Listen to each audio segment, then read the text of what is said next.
सुप्रभात बच्चों। हमने पिछली वीडियो में एक पाठ शुरू किया था जिसका नाम था शेर और तोमचा। आज हम अपने इसी पाठ को आगे पढ़ेंगे, लेकिन उससे पहले जो काम आपने करना है वो क्या, आपने मेरी वीडियोस को शेयर, लाइक और सब्सक्राइब करना है। ठीक, तो आइए देखते हैं अभी तक हमने क्या पढ़ा। हमने पढ़ा कि ये जो कहानी है शेर और तोमचा, ये मणिपुर की एक लोक कथा है। इस लोक कथा में हम जानेंगे कि केवल इंसानों में ही संवेदनाएं नहीं होती, केवल इंसानों में ही भावनाएं नहीं होती, फीलिंग इमोशंस नहीं होते, बल्कि जानवरों में, हिंसक से हिंसक जानवर के अंदर भी संवेदनाएं होती हैं। ठीक, अब ये जो कहानी है, ये जो लोक कथा है, ये तोमचा नामक एक युवक की कहानी है जो दूर दूर तक मणिपुर से बहुमूल्य वस्तुएं लेकर जाता था और खूब सारा रुपया कमाकर कई महीनों के बाद वापस लौटता था। इस बार भी वो कहीं बाहर सामान बेचने गया था और लगभग 15 महीनों के बाद, कितने महीने बाद, 15 महीनों के बाद अपने नगर वापस लौट रहा है। वो बहुत खुश है, वो अपने परिवार से मिलना चाहता है, लेकिन उसके मन में इस खुशी का एक कारण और भी है, और वो क्या, इस बार उसे बहुत ज्यादा मुनाफा हुआ, बहुत लाभ हुआ।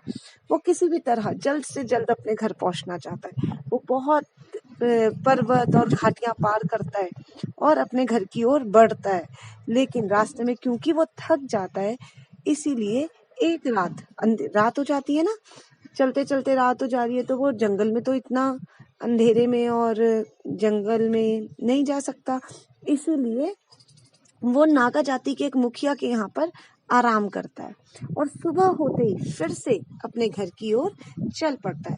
अब क्या होता है उसके साथ, रास्ते में वो कैसे दृश्य देखता है, क्या क्या देखता है, किन किन चीजों का वो सामना करता है, यही आज हम पढ़ेंगे।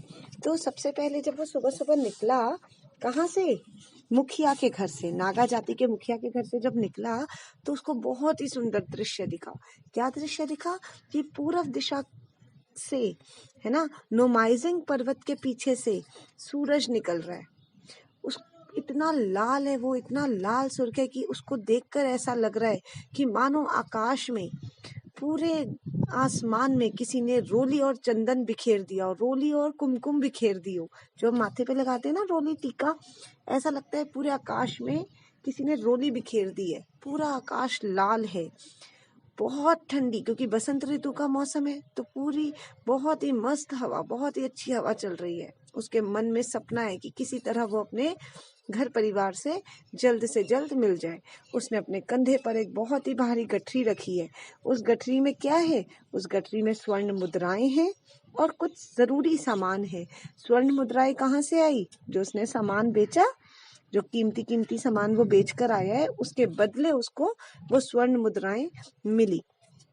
अब वो उस भारी गठरी को कंधे पे लिए चलता जा रहा है। रास्ते में उसे अब क्या क्या सुनाई देता है, जंगल है, घना जंगल है, तो पक्षियों की घनी चहचहाहट सुनाई देती है। कटफोड़वा जो पक्षी है वो पेड़ में छेद कर रहा है, तो उसकी चोंच की ठक ठक सुनाई देती है। कई झिंगुरों की ध्वनि सुनाई देती है, तो बुलबुल और मैना जो पेड़ की डाल पे फुदक रहे हैं, उनकी आवाज, कोयल की कूक, ये सारी आवाजें उसको सुनाई दे रही हैं। उसके मन में एक ही सपना है कि वो किसी भी तरह अपने घर पहुंचे और सूरज ढलने से पहले पहले इस पर्वत को किसी तरह पार कर ले और विशनपुर गांव तक पहुंच जाए। विशनपुर गांव वो क्यों पहुंचना चाहता है, क्योंकि अगर वो शाम तक विशनपुर गांव नहीं पहुंचा, जहां पर उसकी मौसी रहती है, तो उसे रात जंगल में बितानी पड़ेगी, जो कि सुरक्षित नहीं है। तो वो शाम होने से पहले पहले अपनी मौसी के घर विशनपुर गांव पहुंचना चाहता है। अब सुबह से चलते चलते हो गई दोपहर। दोपहर को वो एक झरने के किनारे रुकता है। ठीक है, झरने के किनारे जब वो रुका, उसने अपने कंधे से उस भारी सी गठरी को उठाकर रखा, कमर से खुखरी निकाली। खुखरी एक छोटी सी तलवार, जो जिसे हम कृपाण भी कहते हैं, तो उसने उस खुखरी को निकाला और एक तरफ रख दिया। वहां वो नहाया धोया, उसके बाद वो बांस काटने लगा।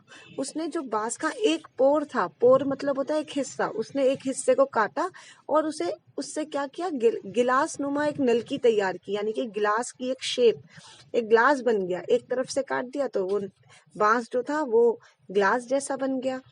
जब वो बांस को काट रहा था तो काटते काटते उसके हाथ में चोट भी लग गई, खून निकलने लग गया।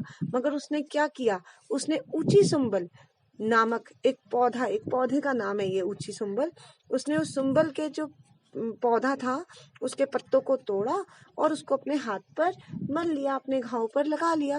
धीरे धीरे क्या हुआ, उसके हाथ से जो खून बह रहा था वो भी रुक गया।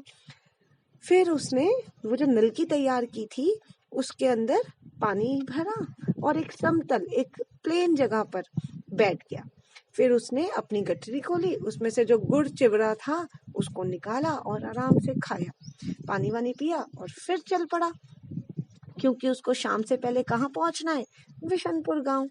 अब वे पहाड़ी की चोटी पर पहुंच गया। ठीक है, उसे ऊंची पहाड़ी से क्या दिखाई दे रही थी, नीचे एक घाटी।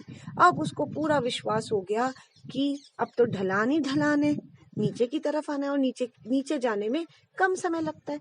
बस अब तो मैं शाम से पहले विशनपुर गांव जहाँ मेरी मौसी रहती है वहां मैं पहुंच ही जाऊंगा, अब तो कोई दिक्कत नहीं है, मैं बहुत आराम से पहुंच जाऊंगा।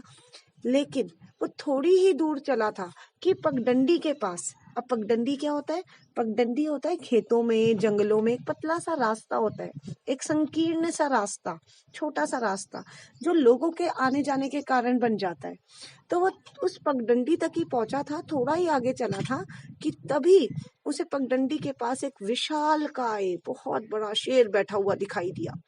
वो शेर बिल्कुल भी हिलडुल नहीं रहा था, भय के कारण उसे पसीना छूटने लगेगा, कोई भी शेर को अपने सामने बैठे हुए देखे तो उसके पसीने छूटने लगेंगे। वो कांपने लग गया, उसे समझ ही नहीं आया कि वो क्या करे। उसका हाथ अपनी खुखरी पे चला गया, क्योंकि अपनी सुरक्षा तो पहला काम है। तो उसने कहा मैं क्या करूं, तो उसने सीधा उसका हाथ अपने आप ही उसकी खुखरी पर, अपनी कृपाण पे चला गया। अभी इससे पहले कि वो कुछ करता, कोई फैसला ले पाता, उसने इधर उधर देखा तो एक शेर के 100 गज की दूरी पर एक बड़ा सा जंगली सुअर भी खड़ा हुआ दिखाई दिया। अब इन दोनों को देखकर वो बहुत डर गया। अब क्या होगा, क्या शेर और जंगली सुअर दोनों मिलकर किसको तोमचा को मार देंगे, या वो सुरक्षित अपने घर पहुंच पाएगा? वो उन दोनों का सामना कैसे करेगा, शेर और जंगली सुअर का सामना बेचारा अकेला तोमचा किस प्रकार करेगा, यही सब हम जानेंगे अपनी अगली वीडियो में। तब तक आपने क्या करना है, आपने पिछली वीडियो में मैंने आपको कहा था पेज नंबर 24 का वाचन करना है, कठिन शब्दों का उच्चारण करना है। आज आप पढ़ेंगे पेज नंबर 25। ठीक, पृष्ठ संख्या 25 आपने पढ़ना है। इसी के साथ मैं 2 शब्दार्थ दे रही हूँ। पहला है निर्णय, जिसका अर्थ होता है फैसला। वाक्य आप खुद बनाएंगे, बहुत ही अच्छा वाक्य बनाएंगे। उसके बाद है पगडंडी। पगडंडी क्या होता है, खेतों आदि के बीच का पतला या संकीर्ण मार्ग जो आने जाने के कारण बन जाता है। ठीक, तो दोनों शब्दार्थ और वाक्य रचना करेंगे। उसके बाद 2 प्रश्न मैं करने को दे रही हूँ आज। एक आप ही की किताब का ये दूसरा और तीसरा प्रश्न है, पेज नंबर 28 पर।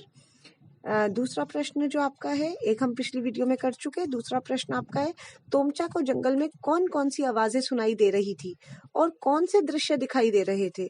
तो देखिए कौन सी आवाजें सुनाई दे रही थी, तो उसको कोयल की आवाज सुनाई दे रही थी, कटफोड़वा पक्षी जो पेड़ में छेद कर रहा था उसकी ठक ठक की आवाज सुनाई दे रही थी, है ना। और उसे क्या सुनाई दे रहा था, उसे पक्षियों की चहचहाहट सुनाई दे रही थी। क्या दृश्य दिख रहे थे उसको दृश्य दिख रहे थे कि पूरब दिशा जो थी वहां जब सूरज निकल रहा था तो वो पूरा लाल हो चुका था।